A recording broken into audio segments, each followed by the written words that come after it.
Thank you so much, Brother Ruiz. So our second presenter will be Salah Obeidallah. He's the president of the AAA Iman Fund and a respected voice in socially responsible, faith-aligned investment development. He has helped guide organizations toward transparent, principled investment structures that build credibility and trust with their stakeholders. Today he will speak about governance, community communication, and the internal systems that keep an endowment strong and protected over time. So please welcome him to the stage. How do I move over this one too?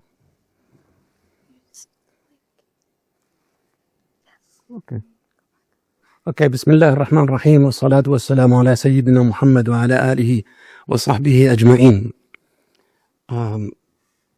This is over here. It's the art of investing and halal investing in general. And of course, I'm going to pivot to endowment and all of that in that regard. Muslims nowadays have many opportunities in terms of being able to do halal investing. As you know, probably Innate was the first organization that introduced halal Sharia-compliant fund back in 1986, which it turned out to went to Amana and Saturna, and then now it has done very well, and alhamdulillah. And nowadays we have approximately almost 13 or 14 Sharia-compliant funds that are out there that are available for Muslims.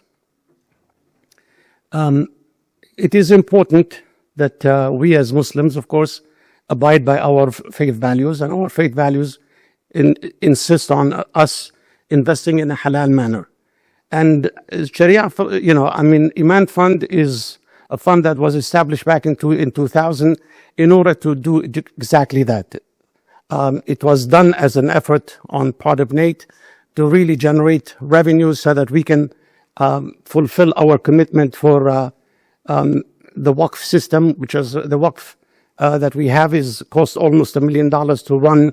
So Nate had to create methods by which they can generate the revenue needed to pay for that Waqf management. And alhamdulillah, we have done very well since then. If we look at Islamic finance, everybody talked about Islamic finance and what it is. It avoids anything that is haram. It avoids a lot of things that are not consistent with our values. Of course, when you deal with the equity market, you have certain filters that you must use. You cannot use anything that potentially has more than you cannot buy any company that has potentially more than 5% of halal income, haram income in it. You cannot have a debt to equity ratio of approximately 33%. We at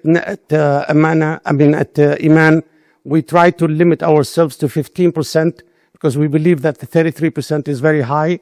And we also try to limit our haram component to 3% versus the 5%.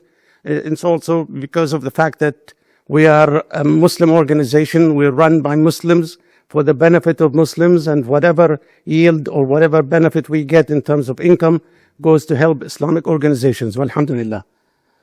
Of course, it's very difficult to read over here, but of course we cannot deal with pork. We don't deal with the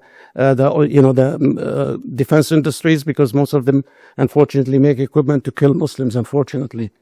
Of course, all these items that are here on the list, we stay away from as a way of maintaining our halal and Sharia compliant investments. The investment challenges that we have nowadays, everybody wants to, even when you want to establish an endowment, you have to be very careful in the way you invest your money. There are challenges. The equity market is a volatile market.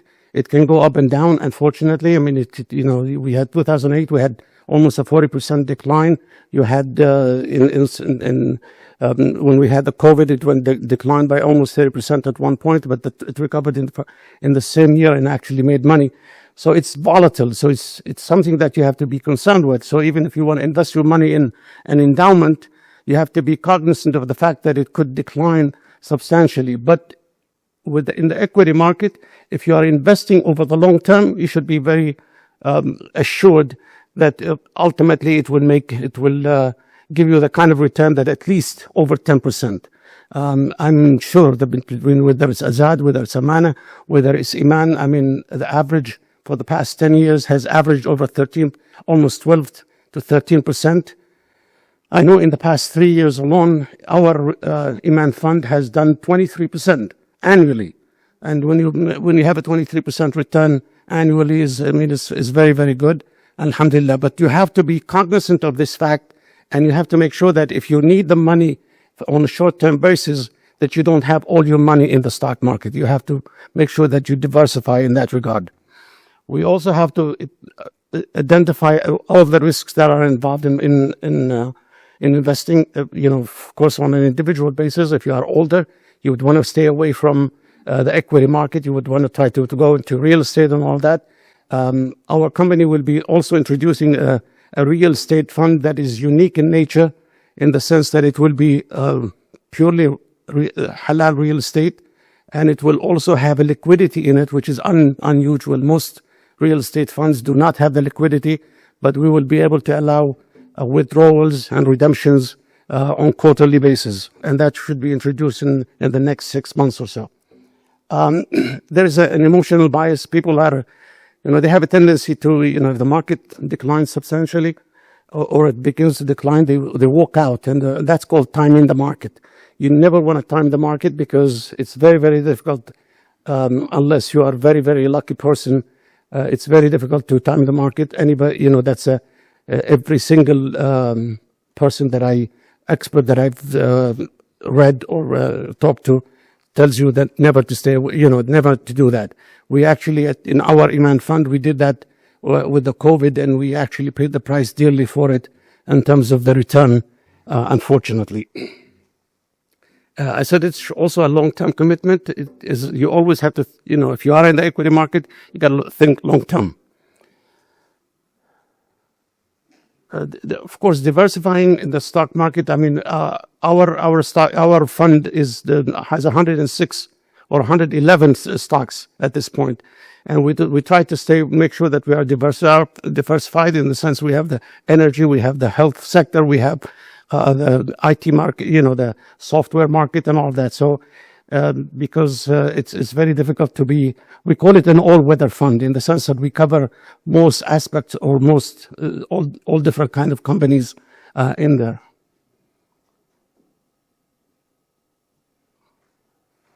One thing that we should always understand is that there is a tax system that allows us certain advantages, and to always try to use the system to your advantage, meaning that if you have, whether it's somebody who has a 401k, you can also get a regular IRA. You can get a Roth IRA depending on your income. If your income is low, I would suggest a Roth IRA. But if you need the deduction, then you go with a regular IRA. And it allows you to at least take advantage of the tax code. If you have a 403b, or you have a not-for-profit organization, or you have or you are a self-employed, you can use a simple IRA, which allows you to put up to $66,000 away and be able to take the tax advantage of it. So that's very important. People also, in terms of doing for endowment, I mean, people who are in their 70s, especially if you're 70 and a half, you have most likely you have a decent 401k. And if you have 401k and you have millions in there, you can actually take up to $108,000 and give it away without having included in your tax return, meaning it's not an income. So you can use that as a way of hopefully putting money in endowment, or you can actually also take that money out and put it in a donor advised fund and pay it as your zakah. So, because most likely if you have that kind of money, most likely you'll be able to actually take advantage of it. So you have to always look at the tax laws and see what advantage can it give you when you are making an investment. Why give Uncle Sam any money, needlessly?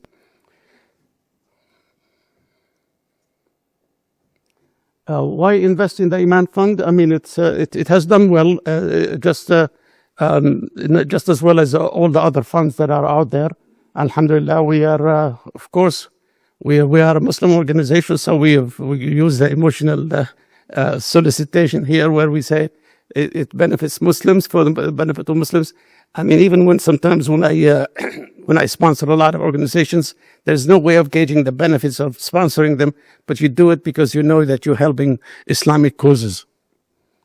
The experience here is the performance, as you see, it's very good. I mean, even this year with all the volatility, we are at 16%. But as I said, on a 3-year basis, it's almost 23%, which is very good. Alhamdulillah. Those are areas that we are investing. We invest in all kinds of industries, so we're very well diversified. This is, the brother talked about the fact that you should invest early.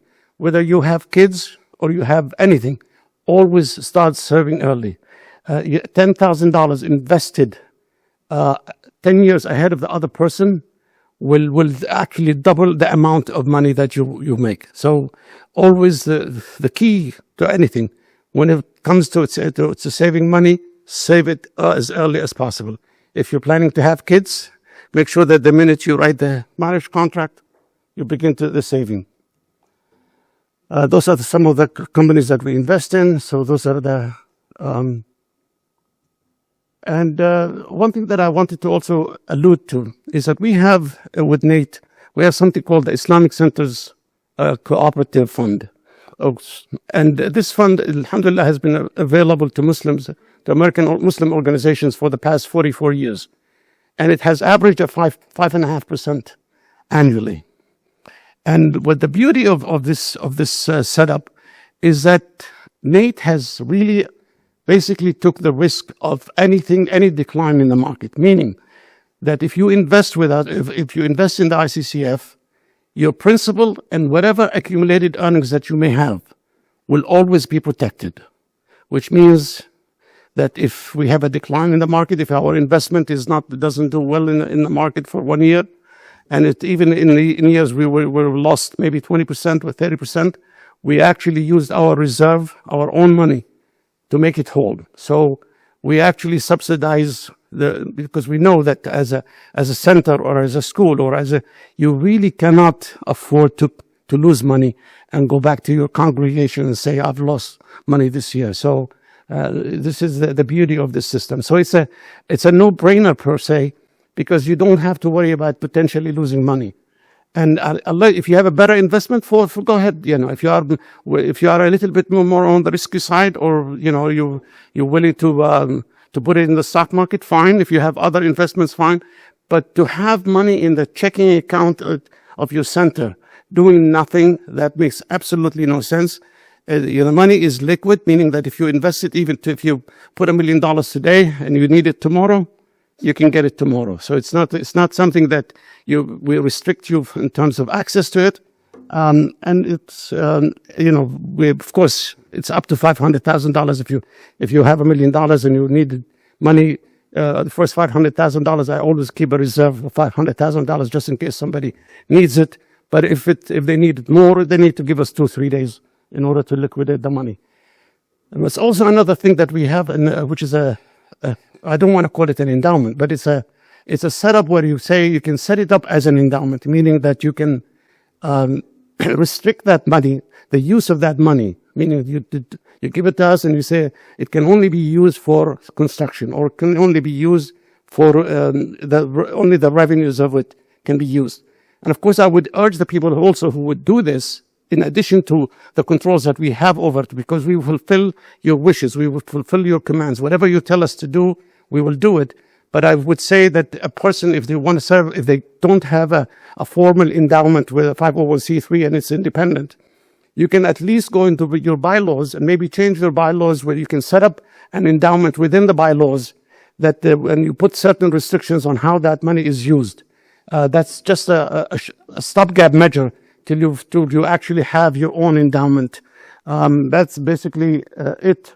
And of course, we hope that Islamic centers and Islamic organizations that have excess money, that doesn't want to invest it in the stock market, that they would come our way and invest. And of course, what's nice about this is that we actually help Islamic centers across the board. In the past 2-3 years, we've spent almost $200,000 helping needy centers the urban centers, because rich centers, they're fortunate in the sense that when they have a fundraiser, everybody donates to them.